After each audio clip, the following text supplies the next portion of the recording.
Cela fait désormais plus de 3 mois que la vie de Pierre Palmade a basculé au cours d'un terrible accident qu'il a provoqué sur une route départementale de Seine-et-Marne le vendredi 10 février 2023. Ce jour-là, comme ses analyses toxicologiques l'ont démontré par la suite, l'humoriste était au volant de sa Peugeot 3008 sous l'emprise de la cocaïne. Alors qu'il circulait sur la route départementale 372 reliant Melun à Damary-les-Lys, le comédien a violemment heurté de face une autre voiture qui roulait dans la direction opposée.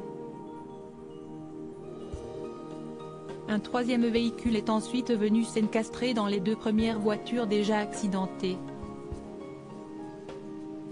Après avoir été transporté d'urgence à l'hôpital, car son pronostic vital était engagé, Pierre Palmade fut rapidement sauvé par les médecins, étant donné que sa famille a annoncé que ses jours n'étaient plus en danger dès le lendemain de l'accident.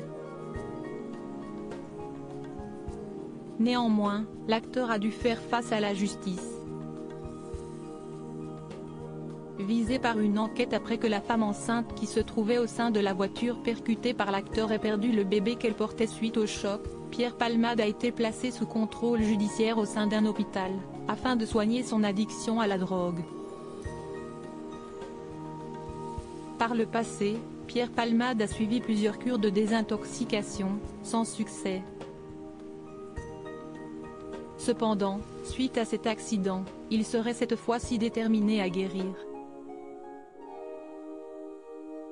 Pierre Palmade, son ancien téléphone portable saisi par la police interrogé par Paris Match jeudi 11 mai 2023, un proche de l'humoriste a révélé que ce dernier aurait changé d'attitude vis-à-vis de son addiction. Alors qu'il s'était posé en victime de la drogue, la vie, la maladie juste après l'accident, il exprimerait désormais le ressenti de quelqu'un qui doit réparer quelque chose. Dans son article, Paris Match a aussi révélé que le comédien a envoyé des textos insultants à ses proches avant son accident.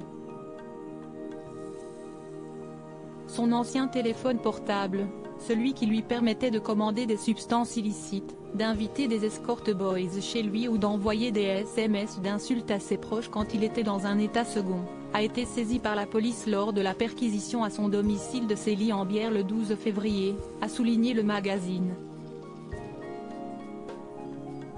À propos de l'auteur Clément Machetto, passionné de sport, et plus particulièrement de football, de basketball et de catch, merci Canal+, Koh-Lanta est pour moi le programme incontournable de la télévision française.